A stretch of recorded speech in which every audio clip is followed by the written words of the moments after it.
nakatakdang maglabas ng bagong mapa ang Pilipinas kung saan mas malinaw na nakadetalye ang ating exclusive economic zone. Suportado yan ng Amerika pero umaalma naman ang China. Nasa frontline ng balitang yan si JC Cosico. Normal na eksena na sa West Philippine Sea ang madalas na panghaharas ng China Coast Guard sa mga barko ng Pilipinas. Matagal na kasi nilang inaangkin ang tinatawag nilang 9-dash line na halos sakupin na ang buong South China Sea. Pero ang posisyon ng China, 2016 pa pinawalang bisa ng Arbitral Tribunal. Para mas maging malinaw sa lahat kung hanggang saan ang teritoryo at Exclusive Economic Zone o EEZ ng Pilipinas, nilagdaan na ni Pangulong Bongbong Marcos ang Philippine Maritime Zones Law at ang Archipelagic Sea Lanes Act. Ang Maritime Zones Law ang magsisilbing titulo ng Pilipinas na nagpapakita kung hanggang saan ang ating EEZ.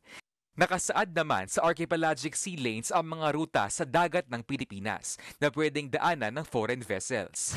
This is essential in establishing the extent of our maritime jurisdiction and to ensure that our rights and duties as an archipelagic state are well defined in order that all Filipinos can rightfully enjoy the riches of our seas.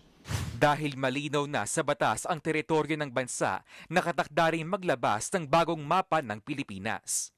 Pero hindi yan nagustuhan ng China, kaya pinatawag nila agad ang ambassador na Pilipinas sa Beijing para magpaliwanag. Ang Amerika naman, suportado ang ginawa ng Pilipinas. Pinuri rin nila ang pagiging ehemplo raw natin sa pagpapatupad ng international law sa South China Sea. Kung maritime expert naman ang tatanungin, mas pabor din daw sa Pilipinas ang paglalabas ng bagong mapa. Mas pabor po sa atin yun dahil ang lahat ng ibang bansa ay siguradong kikilalanin ngayon ang ating mga karapatan at jurisdiction sa ating mga katubigan dahil base talaga siya sa batas. Aminado naman ang grupo ng mga mangingisda na pamalakaya na hindi sila nakonsulta sa paggawa ng dalawang batas. Bagamat suportado nila ang layunin nito na protektahan ang ating mga teritoryo, nangangamba pa rin sila na baka sila ang balikan ng China. Ang nakakabahala, in particular sa amin, no, sa mga mangingisda natin Pilipino, yung pag-intensify lalo ng pangaharas ng China sa ating mga mangingisda. Nagbabalita mula sa Frontline, JC Cosico, News 5. Mga kapatid, Nikki de Guzman po. Iba na ang may alam at may pakialam sa panahon ngayon. Para sa tuloy-tuloy na balitaan sa Frontline kahit weekend, mag-follow at mag-subscribe sa social media pages ng News 5.